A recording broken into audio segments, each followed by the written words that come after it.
ನಮಸ್ತೆ ಕರ್ನಾಟಕ. ಎಲ್ಲರಿಗೂ ಶರಣು ಶರಣಾರ್ಥಿ. ಒಡಿಶಾದ ಪೂರಿಯಲ್ಲಿ ಇಡೀ ಪ್ರಪಂಚವೇ ಬೆಚ್ಚಿ ಬೀಳಿಸುವಂತಹ ಪವಾಡಗಳು ನಡೀತಾಗಿವೆ. ಅದನ್ನ ಅರ್ಥ ಮಾಡಿಕೊಳ್ಳೋಕೆ ಎಂದಿಗೂ ಸೈನ್ಸ್ನಿಂದಲೂ ಸಾಧ್ಯವಾಗಿಲ್ಲ.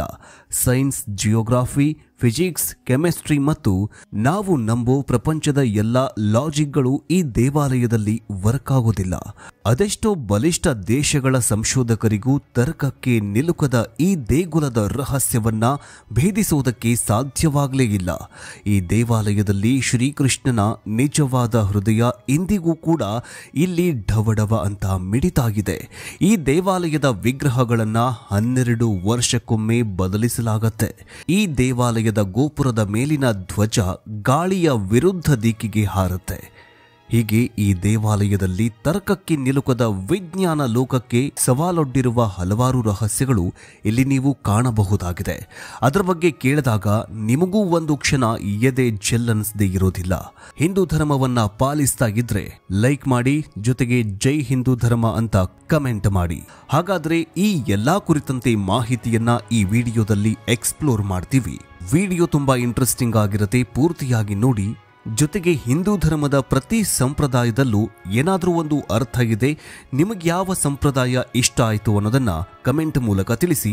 ಕಮೆಂಟ್ ಮಾಡಿ, ಜೊತೆಗೆ ಲೈಕ್ ಮಾಡೋದನ್ನ ಮರೆಯಬೇಡಿ. ನಿಮ್ಮ ಒಂದು ಲೈಕ್ ನಮಗೆ ದೇವರ ಆಶೀರ್ವಾದ ಇದ್ದ ಹಾಗೆ. ಸೊ ಲೈಕ್ ಮಾಡಿದ್ರಿ ತಾನೆ? ಬನ್ನಿ ಸುದ್ದಿ ಜಾಲದೊಳಗೆ ಹೋಗೋಣ. ಇತ್ತೀಚಿನ ದಿನಗಳಲ್ಲಿ ವಿದೇಶಿ ಕಲ್ಚರನ್ನ ಫಾಲೋ ಮಾಡ್ತಾ ನಾವೆಲ್ಲ ದೇವರ ಅಸ್ತಿತ್ವದ ಬಗ್ಗೆ ಪ್ರಶ್ನೆಗಳನ್ನ ಮಾಡ್ತಾ ಇದ್ದೀವಿ. ಹಿಂದುತ್ವದಲ್ಲಿ 4 ಧಾಮಗಳಿವೆ: ಬದರಿನಾಥ ಧಾಮ, ದ್ವಾರಕಾ ದೇಶಧಾಮ, ರಾಮೇಶ್ವರಂ ಮತ್ತು ಜಗನ್ನಾಥಪುರಿ. ನಾವಿವತ್ತು ಹೇಳ್ತಾ ಇರೋದು ಜಗನ್ನಾಥಪುರಿಯ ನಿಗೂಢ ಮತ್ತೆ ಅಚ್ಚರಿಯ ವಿಷಯಗಳನ್ನ. 214 ಅಡಿ ಎತ್ತರದ ಈ ದೇವಾಲಯದ ಶಿಖರದ ನೆರಳು ಇಲ್ಲಿಯವರೆಗೂ ಭೂಮಿಯ ಮೇಲೆ ಬಿದ್ದೇ ಇಲ್ಲ. ಶಾಕ್ ಆಯ್ತಾ? ಶಾಕ್ ಆಗಲೇಬೇಕು. ಆದರೆ ಅದು ನಂಬಲೇಬೇಕಾದ ಕಟು ಸತ್ಯ. ಇಲ್ಲಿ ತನಕ ಈ ಗುಡಿಯ ನೆರಳು ಕೂಡ ಭೂಮಿಯ ಮೇಲೆ ಸೂಕಿಲ್ಲ. ಇದಿಷ್ಟೇ ಅಲ್ಲದೆ ಈ ದೇವಾಲಯದ ಮೇಲೆ ಡ್ರೋನ್, ಏರೋಪ್ಲೇನ್ಗಳು ಹಾರಾಡೋದಕ್ಕೆ ಆಗೋದಿಲ್ಲ. ವಿಚಿತ್ರ ಅಂದ್ರೆ ಈ ದೇಗುಲದ ಮೇಲೆ ಒಂದೇ ಒಂದು ಪಕ್ಷಿ ಕೂಡ ಹಾರಾಡೋದಿಲ್ಲ. ಹಾರೋದು ಬಿಡಿ, ಈ ದೇವಾಲಯದ ಮೇಲೆ ಒಂದು ಕೂರೋದು ಕೂಡ ಇಲ್ಲ. ಇನ್ನು ಮತ್ತೊಂದು ವಿಸ್ಮಯ ಏನಂದ್ರೆ ಸುದರ್ಶನ ಚಕ್ರದ ಬಗ್ಗೆ ನಿಮಗೆಲ್ಲ ಗೊತ್ತಾಗಿದೆ. ಈ ಸುದರ್ಶನ ಚಕ್ರ ಅಧರ್ಮವನ್ನ ನಾಶಪಡಿಸುವ ವಿಷ್ಣುವಿನ ಆಯುಧವಾಗಿದೆ. ಜಗನ್ನಾಥ ದೇವಾಲಯದ ಶಿಖರದ ಮೇಲ್ಭಾಗದಲ್ಲಿ ಸುದರ್ಶನ ಚಕ್ರವಿದೆ. ಅದರ ತೂಕ ಬರೋಬ್ಬರಿ 1 ಟನ್. ಆಶ್ಚರ್ಯ ಏನಂದ್ರೆ ನೀವು ಯಾವುದೇ ದಿಕ್ಕಿನಿಂದ ನೋಡಿದ್ರೂ ಸಹ ಈ ಸುದರ್ಶನ ಚಕ್ರ ನಿಮ್ಮ ಕಡೆಗೇನೆ ಮುಖ ಮಾಡಿರತ್ತೆ. ಹಿಂದೂ ಧರ್ಮವನ್ನ ಪಾಲಿಸ್ತಾ ಇದ್ರೆ ಲೈಕ್ ಮಾಡಿ, ಜೊತೆಗೆ ಜೈ ಹಿಂದೂ ಧರ್ಮ ಅಂತ ಕಮೆಂಟ್ ಮಾಡಿ. ಪ್ರತಿ ದೇವಸ್ಥಾನದಲ್ಲೂ ಯಾವುದಾದ್ರೂ ಲೋಹ ಅಥವಾ ಕಲ್ಲಿನಿಂದ ವಿಗ್ರಹಗಳನ್ನ ಮಾಡಲಾಗಿರುತ್ತೆ. ಆದರೆ ಪುರಿ ಜಗನ್ನಾಥದಲ್ಲಿ ದೇವರ ವಿಗ್ರಹಗಳನ್ನ ಮರದಿಂದ ಮಾಡಲ್ಪಟ್ಟಿದೆ. ಅಷ್ಟೇ ಅಲ್ಲ, ಆ ಮರದ ವಿಗ್ರಹಗಳಲ್ಲಿ ಶ್ರೀಕೃಷ್ಣನ ಹೃದಯವನ್ನ ಇಟ್ಟು ಪೂಜೆ ಮಾಡಲಾಗತ್ತೆ. ಶ್ರೀಕೃಷ್ಣನ ಹೃದಯ ಇಂದಿಗೂ ಕೂಡ ಜೀವಂತವಾಗಿದೆ ಮತ್ತು ಢವಢವ ಅಂತ ಶಬ್ದ ಕೂಡ ಬರುತ್ತಂತೆ. ಹಿಂದೂ ಧರ್ಮವನ್ನ ಪಾಲಿಸ್ತಾ ಇದ್ರೆ ಲೈಕ್ ಮಾಡಿ, ಜೊತೆಗೆ ಜೈ ಹಿಂದೂ ಧರ್ಮ ಅಂತ ಕಮೆಂಟ್ ಮಾಡಿ. ಕ್ರಿಸ್ತಪೂರ್ವ 3102ರಲ್ಲಿ ಜರ ಎಂಬ ಬೇಟೆಗಾರ ಬೇಟೆಯಾಡುವಾಗ ಅಕಸ್ಮಾತಾಗಿ ಶ್ರೀಕೃಷ್ಣನ ಕಾಲಿಗೆ ಬಾಣವನ್ನ ಹೊಡಿತಾನೆ. ಇದರಿಂದಾಗಿ ಶ್ರೀಕೃಷ್ಣನು ಇಹಲೋಕ ತ್ಯಜಿಸಬೇಕಾಗತ್ತೆ, ಅಂದ್ರೆ ಮರಣ ಹೊಂದಬೇಕಾಗತ್ತೆ. ಜರ ಶ್ರೀಕೃಷ್ಣನ ಅಂತ್ಯ ಸಂಸ್ಕಾರವನ್ನ ಪೂರ್ಣ ಪದ್ಧತಿಗಳೊಂದಿಗೆ ಮಾಡಿ ಮುಗಿಸ್ತಾನೆ. ಚಿತೆಯ ಬೆಂಕಿ ಕಡಿಮೆಯಾದಾಗ ಹೊಳೆಯುವ ಲೋಹದ ವಸ್ತುವೊಂದು ಇನ್ನೂ ಕೂಡ ಸುಟ್ಟು ಹೋಗಿರೋದಿಲ್ಲ. ಅದನ್ನ ಜರ ಗಮನಿಸ್ತಾನೆ. ಆದ್ರೆ ಆ ಲೋಹದ ವಸ್ತು ಏನು ಅಂತ ಜರಾಗೆ ಅರ್ಥವಾಗೋದಿಲ್ಲ. ಮುಂದೇನ್ ಮಾಡಬೇಕಂತ ಗೊತ್ತಿಲ್ಲದೆ ಅದನ್ನ ಮಾರೋದಕ್ಕೆ ಹೋಗ್ತಾನೆ. ಆದ್ರೆ ಅದನ್ನ ದುಡ್ಡು ಕೊಟ್ಟು ಯಾರು ಕೂಡ ಕೊಂಡುಕೊಳ್ಳೋದಿಲ್ಲ. ಯಾರು ಕೂಡ ಅದನ್ನ ಫ್ರೀಯಾಗಿಯೂ ಕೂಡ ತೆಗೆದುಕೊಳ್ಳೋದಿಲ್ಲ. ನಂತರ ಇದರಿಂದ ಬೇಸತ್ತ ಜರ ಕೊನೆಯದಾಗಿ ಒಂದು ಮರದ ಕಾಂಡದ ಒಳಗೆ ಆ ಲೋಹದ ವಸ್ತುವನ್ನ ಇರಿಸಿ ಸಮುದ್ರದಲ್ಲಿ ತೇಲಿ ಬಿಡುತ್ತಾನೆ. ಗುಪ್ತ ಸಾಮ್ರಾಜ್ಯದ ಅವಧಿಯಲ್ಲಿ ವಿಷ್ಣುವಿನ ಮಹಾನ್ ಭಕ್ತನಾಗಿದ್ದ ಅವಂತಿಯ ರಾಜ ಇಂದ್ರದುಮ್ನನಿಗೆ ಒಂದು ದಿನ ಕನಸಿನಲ್ಲಿ ವಿಷ್ಣು ಬಂದು ನದಿಯಲ್ಲಿ ಸ್ನಾನ ಮಾಡೋದಕ್ಕೆ ಹೇಳ್ತಾನೆ. ಅಷ್ಟೇ ಅಲ್ಲದೆ ಅದೇ ವೇಳೆ ಮರದ ರೂಪದಲ್ಲಿ ತಾನು ಸಿಗುವುದಾಗಿ ಹೇಳ್ತಾನೆ. ಅದೇ ರೀತಿ ನೀರಿನಲ್ಲಿ ಮರದ ತುಂಡು ತೇಲಿ ಬರುತ್ತೆ. ಸಂತೋಷದಿಂದ ಇಂದ್ರದುಮ್ನ ತಾನೇ ಹೋಗಿ ಮರದ ತುಂಡನ್ನ ಹೊತ್ತು ತರ್ತಾನೆ. ಆ ಬೇವಿನ ಮರದ ತುಂಡನ್ನ ಹೊರಗೆ ತೆಗೆದ ನಂತರ ತುಂಬಾ ಜನ ಶಿಲ್ಪಿಗಳನ್ನ ಕರೆಸ್ತಾನೆ. ಆದರೆ ಒಬ್ಬರ ಕೈಯಿಂದಲೂ ಪ್ರತಿಮೆಯನ್ನ ಕೆತ್ತನೆ ಮಾಡೋದಕ್ಕೆ ಸಾಧ್ಯವೇ ಆಗೋದಿಲ್ಲ. ಹಲವಾರು ದಿನಗಳ ನಂತರ ಒಬ್ಬ ವಯಸ್ಸಾದ ಬ್ರಾಹ್ಮಣ ಅಲ್ಲಿಗೆ ಬಂದು, ರಾಜ, ನಾನು ನಿನ್ನ ತುಂಡನ್ನ ವಿಗ್ರಹವಾಗಿ ಬಳಸುತ್ತೇನೆ, ಆದರೆ ನನ್ನನ್ನು ಒಂಟಿಯಾಗಿ 21 ದಿನಗಳ ಕಾಲ ಆ ತುಂಡಿನ ಜೊತೆ ಬಿಡಿ, ಆಗಲೇ ನಾನು ಅದನ್ನು ವಿಗ್ರಹವಾಗಿ ಬದಲಿಸಲು ಸಾಧ್ಯ ಅಂತ ಹೇಳ್ತಾರೆ. ಅಷ್ಟೇ ಅಲ್ಲದೆ 21 ದಿನಗಳ ಕಾಲ ನನ್ನೊಂದಿಗೆ ಯಾರೂ ಮಾತನಾಡಬಾರದು, ಯಾರೂ ನನ್ನನ್ನು ಭೇಟಿಯಾಗಬಾರ್ದು, ಹಾಗೂ ಯಾರೂ ನನ್ನ ಕೆಲಸಕ್ಕೆ ತೊಂದರೆ ಕೊಡಬಾರದು ಅಂತ ಹೇಳ್ತಾರೆ. ಈತನ ಷರತ್ತಿನ ಅನ್ವಯ ರಾಜ ಆ ತುಂಡಿನ ಜೊತೆಗೆ ಒಂಟಿಯಾಗಿ ಅವರನ್ನ ಬಿಡ್ತಾರೆ. ಈ ರೀತಿ 14 ದಿನಗಳು ಕಳೆಯುತ್ತೆ. ಅಲ್ಲಿ ತನಕ ಕೋಣೆಯಿಂದ ವಿಗ್ರಹದ ಕೆತ್ತನೆಯ ಸದ್ದು ಕೇಳಿಸ್ತಾ ಇರುತ್ತೆ. ನಂತರ ಆ ಶಬ್ದ ನಿಂತು ಹೋಗುತ್ತೆ. ಇದರಿಂದ ಆ ಬ್ರಾಹ್ಮಣ ಊಟ ನೀರು ಇಲ್ಲದೆ ಒಳಗೆ ಸತ್ತು ಹೋಗಿರಬಹುದು ಅಂತ ಅಂದ್ಕೊಳ್ತಾರೆ.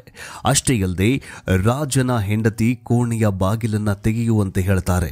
ರಾಜನಿಗೂ ಬೇರೆ ದಾರಿ ಕಾಣದೆ ಆ ಡೋರನ್ನ ಓಪನ್ ಮಾಡಲು ನಿರ್ಧಾರ ಮಾಡ್ತಾರೆ. ಈ ರೀತಿ ಡೋರನ್ನ ಓಪನ್ ಮಾಡಿದ್ರೆ ಅದರೊಳಗೆ ಇದ್ದ ಬ್ರಾಹ್ಮಣ ಮಾಯವಾಗಿರ್ತಾನೆ. ಒಳಗೆ 3 ವಿಗ್ರಹಗಳು ಮಾತ್ರ ಇರತ್ತೆ. ಭಗವಾನ್ ಜಗನ್ನಾಥ, ಸಹೋದರ ಬಲಭದ್ರ ಮತ್ತು ಅವನ ಸಹೋದರಿ ಸುಭದ್ರ. ಮತ್ತೆ ಅದೇ ಜಗನ್ನಾಥ ವಿಗ್ರಹದಲ್ಲಿ ಲೋಹದ ವಸ್ತುವನ್ನ ಇಡಲಾಗತ್ತೆ. ಇದು ಬೇರೇನೂ ಆಗಿರೋದಿಲ್ಲ, ಶ್ರೀಕೃಷ್ಣನ ಜೀವಂತ ಹೃದಯ. ಇದು ಸಾಮಾನ್ಯ ಜನರ ಹೃದಯ ಅಲ್ಲ, ಇದು ಅಡ್ವಾನ್ಸ್ ಟೆಕ್ನಾಲಜಿಗೆ ಸ್ಪಷ್ಟವಾದ ಸಾಕ್ಷಿಯಂತಿತ್ತು. ಈ ಹೃದಯ ಎನರ್ಜಿ ಟ್ರಾನ್ಸ್ಪರೆಂಟ್ ಮಾಡತ್ತೆ. ಸ್ಟ್ರೋಕ್ ಅಂಡ್ ಮೆಟಲ್ಸ್ ಅಲ್ಲಿ ಎಲೆಕ್ಟ್ರಿಸಿಟಿ ಸರ್ಕ್ಯುಲೇಟ್ ಮಾಡುತ್ತೆ. ವುಡ್ನಲ್ಲಿ ಎಲೆಕ್ಟ್ರಿಸಿಟಿ ಸರ್ಕ್ಯೂಟ್ ಆಗಲ್ಲ ಅಂತ ನಾವೆಲ್ಲ ಓದಿದ್ದೀವಿ. ಇದೇ ಕಾರಣಕ್ಕೆ ವಿಗ್ರಹವನ್ನ ಮರದಿಂದ ಮಾಡಲ್ಪಟ್ಟಿದೆ. ಇದಿಷ್ಟೇ ಎಲ್ಲ, ಪ್ರತಿ 12 ವರ್ಷಕ್ಕೊಂದು ಸಲ ಹೊಸ ವಿಗ್ರಹವನ್ನ ಪ್ರತಿಷ್ಠಾಪಿಸಿ ದೇವರ ಹೃದಯವನ್ನ ಆ ವಿಗ್ರಹಕ್ಕೆ ಶಿಫ್ಟ್ ಮಾಡಲಾಗುತ್ತೆ. ಆ ಶಿಫ್ಟಿಂಗ್ ಫೋರ್ಸಸ್ ಕೂಡ ಅದೇ ತರ ತುಂಬಾ ಇಂಟ್ರೆಸ್ಟಿಂಗ್ ಆಗಿದೆ. ಪ್ರತಿ 12 ವರ್ಷಕ್ಕೊಮ್ಮೆ ಆ ಒಂದು ದಿನ ದೇವಾಲಯಕ್ಕೆ ಯಾರಿಗೂ ಎಂಟ್ರಿ ಇರೋದಿಲ್ಲ. ಇಡೀ ಸಿಟಿ ಪೂರ್ತಿ ಪವರ್ ಕಟ್ ಮಾಡಲಾಗಿರುತ್ತೆ. ದೇವಸ್ಥಾನದ ಮುಖ್ಯ ಪಂಡಿತರ ಕಣ್ಣಿಗೆ ಬಟ್ಟೆ ಮತ್ತು ಅವರ ಕಣ್ಣುಗಳಿಗೆ ದೊಡ್ಡ ಮತ್ತು ದಪ್ಪ ಸೈಜಿನ ಗ್ಲೋವ್ಸ್ಗಳನ್ನ ಹಾಕಲಾಗಿರುತ್ತೆ. ಪೂರ್ತಿ ಕತ್ತಲಿನಲ್ಲಿ ಈ ಹೃದಯವನ್ನ ಹಳೆ ವಿಗ್ರಹದಿಂದ ಹೊರಗೆ ತೆಗೆದು ಹೊಸ ವಿಗ್ರಹದಲ್ಲಿ ಮರುಸ್ಥಾಪನೆ ಮಾಡಲಾಗುತ್ತೆ. ಹಿಂದೂ ಧರ್ಮವನ್ನ ಪಾಲಿಸ್ತಾ ಇದ್ರೆ ಲೈಕ್ ಮಾಡಿ, ಜೊತೆಗೆ ಜೈ ಹಿಂದೂ ಧರ್ಮ ಅಂತ ಕಮೆಂಟ್ ಮಾಡಿ. ಇದಿಷ್ಟೇ ಅಲ್ಲದೆ ಇಲ್ಲಿಯ ತನಕ ಹೃದಯವನ್ನ ಮರುಸ್ಥಾಪನೆ ಮಾಡಿರುವ ಯಾವೊಬ್ಬ ಪಂಡಿತರೂ ಕೂಡ ಈ ಹೃದಯವನ್ನ ಕಣ್ಣಾರೆ ನೋಡೇ ಇಲ್ವಂತೆ. ಇದನ್ನ ಅವರು ಬ್ರಹ್ಮ ಪದಾರ್ಥ ಅಂತ ಕರೀತಾರೆ. ಆ ವಸ್ತುವನ್ನ ಕೈಯಲ್ಲಿ ಹಿಡಿದಾಗ ಜೀವಂತ ಮೊಲವನ್ನ ಹಿಡಿದಂತೆ ಭಾಸವಾಗತ್ತಂತೆ. ಅಕಸ್ಮಾತ್ ಯಾರಾದರೂ ಈ ಹೃದಯವನ್ನ ಕಣ್ಣಾರೆ ನೋಡಿದ್ರೆ ಅವರು ಸ್ಥಳದಲ್ಲೇ ಸಾಯ್ತಾರೆ ಎಂಬ ನಂಬಿಕೆ ಕೂಡ ಇದೆ. ಸೈನ್ಸ್ನ ಪ್ರಕಾರ ಇದು ನಿಜ ಅಂತ ಹೇಳಲಾಗಿದೆ. ಅಷ್ಟೊಂದು ಎನರ್ಜಿಯನ್ನ ಪ್ರೊಡ್ಯೂಸ್ ಮಾಡುವ ವಸ್ತುವನ್ನ ನಾವು ಬರಿಗಣ್ಣಿನಿಂದ ನೋಡಲು ಅಸಾಧ್ಯವಾಗಿದೆ. ಅದಕ್ಕಾಗಿಯೇ ಇದನ್ನ ಯಾರೂ ಕೂಡ ಕಣ್ಣಾರೆ ನೋಡೋದೇ ಇಲ್ವಂತೆ. ಇನ್ನು ಜಗನ್ನಾಥ ದೇವಾಲಯದ ಮೇಲೆ ಒಂದು ಧ್ವಜ ಇದೆ.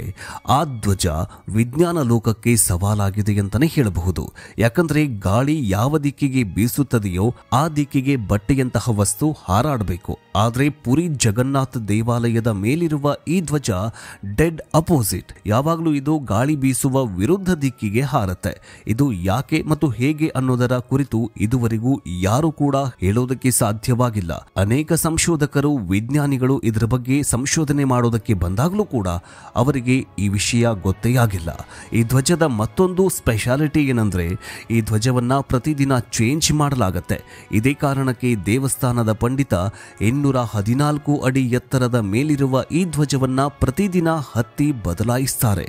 ಇಲ್ಲಿ ಒಂದೇ ಒಂದು ದಿನ ಈ ಧ್ವಜವನ್ನ ಬದಲಿಸದೆ ಹೋದ್ರೆ ಒಂದಲ್ಲ ಎರಡಲ್ಲ ಬರೋಬ್ಬರಿ 18 ವರ್ಷಗಳ ಈ ದೇವಾಲಯ ಮುಚ್ಚಿ ಹೋಗತ್ತಂತೆ. ಇನ್ನು ದೇವಾಲಯದಲ್ಲಿ ಬರುವ ಭಕ್ತರಿಗೆ ಪ್ರಸಾದವನ್ನ ಕೊಡಲಾಗತ್ತೆ. ಪ್ರತಿದಿನ 500 ಜನರಿಗೆ ಪ್ರಸಾದವನ್ನ ಮಾಡಲಾಗತ್ತೆ. ಕೆಲವೊಮ್ಮೆ ಭಕ್ತರ ಸಂಖ್ಯೆ ಹೆಚ್ಚಾದ್ರೆ ಇಲ್ಲಿಯ ತನಕ ಪ್ರಸಾದದ ಕೊರತೆ ಆಗಿಲ್ಲ. ಅಚ್ಚರಿಯೆಂದರೆ ಪ್ರಸಾದ ಮಾಡುವುದರ ಹಿಂದೆಯೂ ಕೂಡ ಒಂದು ರಹಸ್ಯ ಇದೆ. ಮರದ ಬೆಂಕಿಯ ಒಲೆಯ ಮೇಲೆ 7 ಮಣ್ಣಿನ ಮಡಿಕೆಯನ್ನ ಒಂದರ ಮೇಲೊಂದರಂತೆ ಇಟ್ಟು ಪ್ರಸಾದವನ್ನ ತಯಾರಿಸಲಾಗುತ್ತೆ. ಸೈನ್ಸ್ ಅಂಡ್ ಲಾಜಿಕ್ ಪ್ರಕಾರ ಅತ್ಯಂತ ಕೆಳಭಾಗದಲ್ಲಿರುವ ಮಡಿಕೆಯ ಪ್ರಸಾದ ಮೊದಲು ತಯಾರಾಗಬೇಕು. ಆದರೆ ಪುರಿ ಜಗನ್ನಾಥ ದೇವಾಲಯದಲ್ಲಿ ಸೈನ್ಸ್ ಅಂಡ್ ಲಾಜಿಕ್ಗೆ ಜಾಗವೇ ಇಲ್ಲ. ಯಾಕಂದ್ರೆ ಇಲ್ಲಿ ಕೆಳಗಿನ ಮಡಿಕೆಯ ಬದಲು ಮೊದಲಿಗೆ ಮೇಲಿನ ಮಡಿಕೆಯ ಪ್ರಸಾದ ತಯಾರಾಗತ್ತೆ, ನಂತರ ಅದರ ಒಳಗಿನದ್ದು ತಯಾರಾಗತ್ತೆ, ಅದಾದ ನಂತರ ಮೇಲಿಂದ ಕೆಳಗಡೆ ಬರ್ತಾ ಹೋಗುತ್ತೆ. ಹೀಗೆ ಮೇಲಿಂದ ಕೆಳಮುಖವಾಗಿ ಮಡಿಕೆಯಲ್ಲಿನ ಪ್ರಸಾದ ಬೇಯುತ್ತದೆ. ಇದರ ಮಿಸ್ಟರಿ ಏನು ಅಂತ ಇಲ್ಲಿಯವರೆಗೂ ಯಾರಿಂದಲೂ ಅರ್ಥ ಮಾಡಿಕೊಳ್ಳೋದಕ್ಕೆ ಸಾಧ್ಯವೇ ಆಗಿಲ್ಲ. ಲಕ್ಷಾಂತರ ಭಕ್ತರು ನಂಬಿಕೆ ಮತ್ತು ಪ್ರೀತಿಯಿಂದ ಈ ದೇವಾಲಯಕ್ಕೆ ಬರ್ತಾರೆ. ಆದರೆ ಇಲ್ಲಿ ಹಿಂದೂ ಧರ್ಮೀಯರಿಗೆ ಮಾತ್ರ ದರ್ಶನಿಗೆ ಅವಕಾಶವಿದೆ, ಬೇರೆ ಧರ್ಮದವರಿಗೆ ಅವಕಾಶವಿಲ್ಲ. ನಮ್ಮ ಮಾಜಿ ಪ್ರಧಾನಿ ಇಂದಿರಾ ಗಾಂಧಿ ದೇವಸ್ಥಾನಕ್ಕೆ ಬಂದಾಗಲೂ ಕೂಡ ಅವರನ್ನ ಹೊರಗಡೆಯಿಂದ ದರ್ಶನ ಮಾಡಿಸಿ ಕಳುಹಿಸಲಾಗಿತ್ತು. ಯಾಕಂದ್ರೆ ಆಕೆ ಹಿಂದೂ ಅಲ್ಲ, ಪಾರ್ಸಿ ಅನ್ನೋ ಕಾರಣಕ್ಕೆ. ಅಷ್ಟೇ ಅಲ್ಲದೆ 2005ರಲ್ಲಿ ಥೈಲ್ಯಾಂಡ್ನ ರಾಜಕುಮಾರಿ ಯು ಅವರು ಕೂಡ ಜಗನ್ನಾಥ ದರ್ಶನಕ್ಕೆ ಬಂದಾಗ ಅವರನ್ನ ಒಳಗಡೆ ಬಿಟ್ಟಿರಲಿಲ್ಲ. ಅವರನ್ನು ಕೂಡ ಹೊರಗಡೆಯಿಂದ ದರ್ಶನಕ್ಕೆ ಅವಕಾಶ ಮಾಡಿಕೊಡಲಾಗಿತ್ತು. 12ನೇ ಶತಮಾನದಲ್ಲಿ ಸ್ವಿಟ್ಜರ್ಲ್ಯಾಂಡ್ನ ಮಹಿಳೆಯೊಬ್ಬರು ಬರೋಬ್ಬರಿ 1,78,00,000 ರೂಪಾಯಿಗಳನ್ನು ದಾನ ಮಾಡಿದ್ರು. ಜಗನ್ನಾಥ ದೇವಾಲಯದಲ್ಲಿ ಇದುವರೆಗೂ ಮಾಡಿದ ಅತಿ ದೊಡ್ಡ ದಾನವಾಗಿದೆ. ಹಿಂದೂ ಧರ್ಮವನ್ನ ಪಾಲಿಸ್ತಾ ಇದ್ರೆ ಲೈಕ್ ಮಾಡಿ, ಜೊತೆಗೆ ಜೈ ಹಿಂದೂ ಧರ್ಮ ಅಂತ ಕಮೆಂಟ್ ಮಾಡಿ. ಇನ್ನು ಈ ದೇವಾಲಯದಲ್ಲಿ 7 ಕೋಣೆಗಳಿದ್ದು ಅದರಲ್ಲಿ ಸಂಪತ್ತಿನ ಭಂಡಾರವೇ ಇದೆ. ಇದುವರೆಗೂ 3 ಕೋಣೆಗಳನ್ನ ಮಾತ್ರ ತೆರೆಯಲಾಗಿದೆ.